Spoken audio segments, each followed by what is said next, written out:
लीजिए सुनिए मुंशी प्रेमचंद के लिखे कथा संग्रह मानसरोवर 6 की कहानी अधिकार चिंता, मेरी यानी समीर गोस्वामी की आवाज में। टॉमी यों देखने में तो बहुत तगड़ा था। भूंकता तो सुनने वालों के कान के पर्दे फट जाते। डील डॉल भी ऐसा कि अंधेरी रात में उस पर गधे का भ्रम हो जाता। लेकिन उसकी श्वानोचित वीरता किसी संग्राम क्षेत्र में प्रमाणित न होती थी। 2-4 दफे जब बाजार की लेडियों ने उसे चुनौती दी तो वो उनका गर्व मर्दन करने के लिए मैदान में आया, और देखने वालों का कहना है कि जब तक लड़ा जीवट से लड़ा। नखों और दांतों से ज्यादा चोटें उसकी दुम ने की। निश्चित रूप से नहीं कहा जा सकता कि मैदान किसके हाथ रहता, किंतु जब उस दल को कुमक मंगानी पड़ी तो रणशास्त्र के नियमों के अनुसार विजय का श्रेय टॉमी ही को देना उचित और न्यायानुकूल जान पड़ता है। टॉमी ने उस अवसर पर कौशल से काम लिया और दांत निकाल दिए, जो संधि की याचना थी। किंतु तब से उसने ऐसे सन्निधि विहीन प्रतिद्वंदियों के मुंह लगना उचित न समझा। इतना शांतिप्रिय होने पर भी टॉमी के शत्रुओं की संख्या दिनों दिन बढ़ती जाती थी। उसके बराबर वाले उससे इसलिए जलते कि वो इतना मोटा ताजा होकर इतना भीरू क्यों है। बाजारी दल इसलिए जलता कि टॉमी के मारे घूरों पर की हड्डियां भी न बचने पाती थी। वो घड़ी रात रहे उठता और हलवाइयों की दुकानों के सामने के दोने और पत्तल, कसाई खाने के सामने की हड्डियां और छीछड़े चबा डालता। अतएव इतने शत्रुओं के बीच में रहकर टॉमी का जीवन संकटमय होता जाता था। महीनों बीत जाते और पेट भर भोजन न मिलता।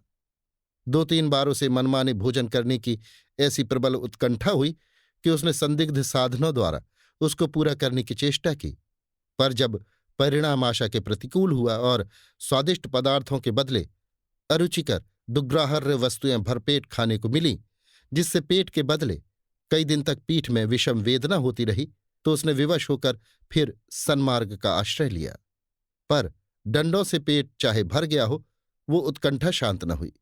वो किसी ऐसी जगह जाना चाहता था जहां खूब शिकार मिले, खरगोश, हिरन, भेड़ों के बच्चे मैदानों में विचर रहे हों और उनका कोई मालिक न हो, जहां किसी प्रतिद्वंदी की गंध तक न हो, आराम करने को सघन वृक्षों की छाया हो, पीने को नदी का पवित्र जल। वहां मनमाना शिकार करूं, खाऊं और मीठी नींद सोऊं।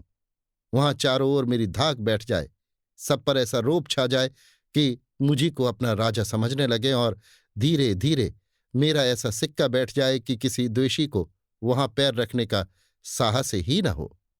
संयोगवश एक दिन वो इन्हीं कल्पनाओं के सुख स्वप्न देखता हुआ सिर झुकाए सड़क छोड़कर गलियों से चला जा रहा था कि सहसा एक सज्जन से उसकी मुठभेड़ हो गई।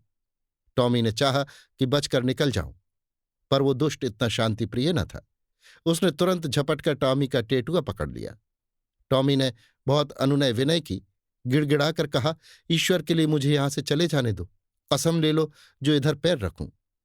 मेरी शामत आई थी कि तुम्हारे अधिकार क्षेत्र में चला आया। पर उस मदांध और निर्दयी प्राणी ने जरा भी रियायत न की। अंत में हार कर टॉमी ने गर्दभ स्वर में फरियाद करनी शुरू की। ये कोलाहल सुनकर मोहल्ले के 2-4 नेता लोग एकत्र हो गए, पर उन्होंने भी दीन पर दया करने के बदले उल्टे उसी पर दंत प्रहार करना शुरू किया। इस अन्यायपूर्ण व्यवहार ने टॉमी का दिल तोड़ दिया। वो जान छुड़ाकर भागा। इन अत्याचारी पशुओं ने बहुत दूर तक उसका पीछा किया, यहां तक कि मार्ग में एक नदी पड़ गई और टॉमी ने उसमें कूदकर अपनी जान बचाई। कहते हैं एक दिन सबके दिन फिरते हैं। टॉमी के दिन भी नदी में कूदते ही फिर गए। कूदा था जान बचाने के लिए, हाथ लग गए मोती। तैरता हुआ उस पार पहुंचा तो वहां उसकी चिर संचित अभिलाषाएं मूर्तमती हो रही थीं।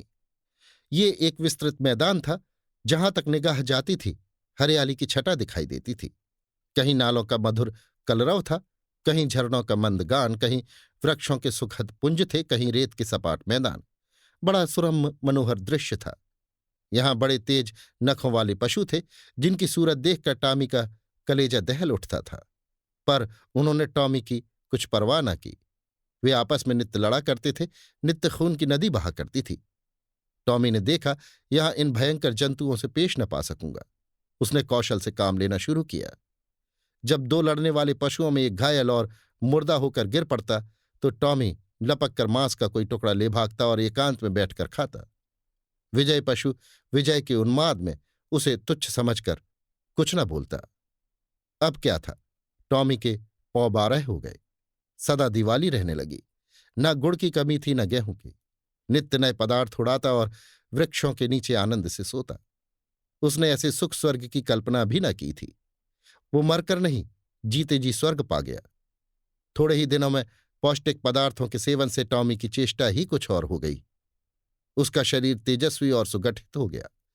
अब वो छोटे मोटे जीवों पर स्वयं हाथ साफ करने लगा। जंगल के जंतु अब चौंके और उसे वहां से भगा देने का यत्न करने लगे। टॉमी ने एक नई चाल चली। वो कभी किसी पशु से कहता, तुम्हारा फलां शत्रु तुम्हें मार डालने की तैयारी कर रहा है। किसी से कहता, फलां तुमको गाली देता था। जंगल के जंतु उसके चकमे में आकर आपस में लड़ जाते और टॉमी की चांदी हो जाती। अंत में यहां तक नौबत पहुंची कि बड़े बड़े जंतुओं का नाश हो गया। छोटे मोटे पशुओं का उससे मुकाबला करने का साहस न होता था। उसकी उन्नति और शक्ति देखकर उन्हें ऐसा प्रतीत होने लगा मानो ये विचित्र जीव आकाश से हमारे ऊपर शासन करने के लिए भेजा गया है। टॉमी भी अब अपनी शिकारबाजी के जौहर दिखाकर उनकी इस भ्रांति को पुष्ट किया करता था। बड़े गर्व से कहता, परमात्मा ने मुझे तुम्हारे ऊपर राज्य करने के लिए भेजा है। ये ईश्वर की इच्छा है। तुम आराम से अपने घर में पड़े रहो। मैं तुमसे कुछ न बोलूंगा। केवल तुम्हारी सेवा करने के पुरस्कार स्वरूप तुम में से एकाध का शिकार कर लिया करूंगा। आखिर मेरे भी तो पेट है। बिना आहार के कैसे जीवित रहूंगा और कैसे तुम्हारी रक्षा करूंगा। वह बड़ी शान से जंगल में चारों ओर गौरवान्वित दृष्टि से ताकता हुआ विचरा करता। टॉमी को अब कोई चिंता थी तो ये कि इस देश में मेरा कोई मुद्दा ही न उठ खड़ा हो। वो सजग सशस्त्र रहने लगा। ज्यों ज्यों दिन गुजरते थे और सुख भोग का चस्का बढ़ता जाता था, त्यों त्यों उसकी चिंता भी बढ़ती जाती थी।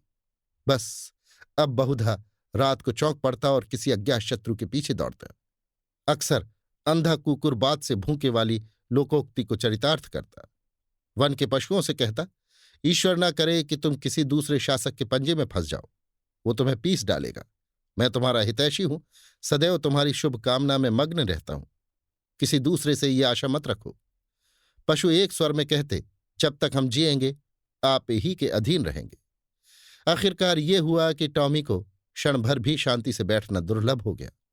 वो रात दिन दिन भर नदी के किनारे इधर से उधर चक्कर लगाया करता।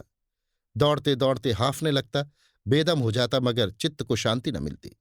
कहीं कोई शत्रु न घुस आए। लेकिन क्वार का महीना आया तो टॉमी का चित्त एक बार फिर अपने पुराने सहचरी से मिलने के लिए लालायत होने लगा। वो अपने मन को किसी भांति रोक न सका। वो दिन याद आया जब वो 2-4 मित्रों के साथ किसी प्रेमिका के पीछे गली गली और कूचे कूचे में चक्कर लगाता था।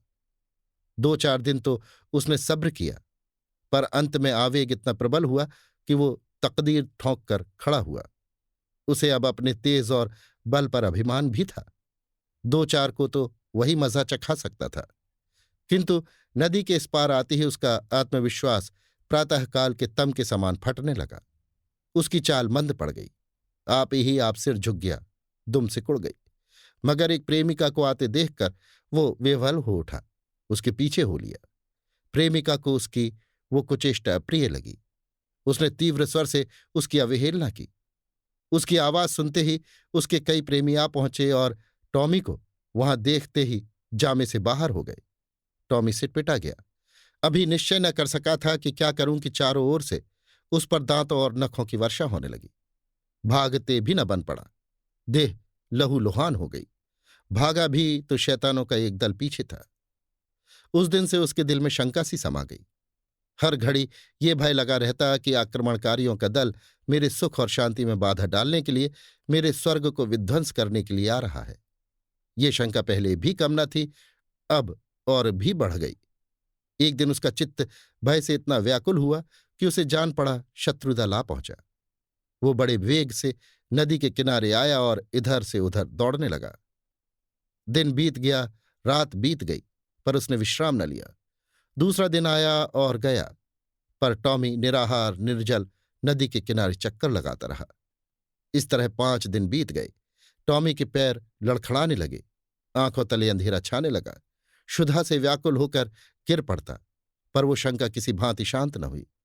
अंत में 7वें दिन अभागा टॉमी अधिकार चिंता से ग्रस्त, जर्जर और शिथिल होकर परलोक से धारा। वन का कोई पशु उसके निकट न गया, किसी ने उसकी चर्चा तक न की, किसी ने उसकी लाश पर आंसू तक न बहाए। कई दिनों तक उस पर गिद्ध और कौए मंडराते रहे। अंत में अस्थि पंजरों के सिवा और कुछ न रह गया। अभी आप सुन रहे थे मुंशी प्रेमचंद के लिखे कथा संग्रह मानसरोवर 6 की कहानी अधिकार चिंता, मेरी यानी समीर गोस्वामी की आवाज में।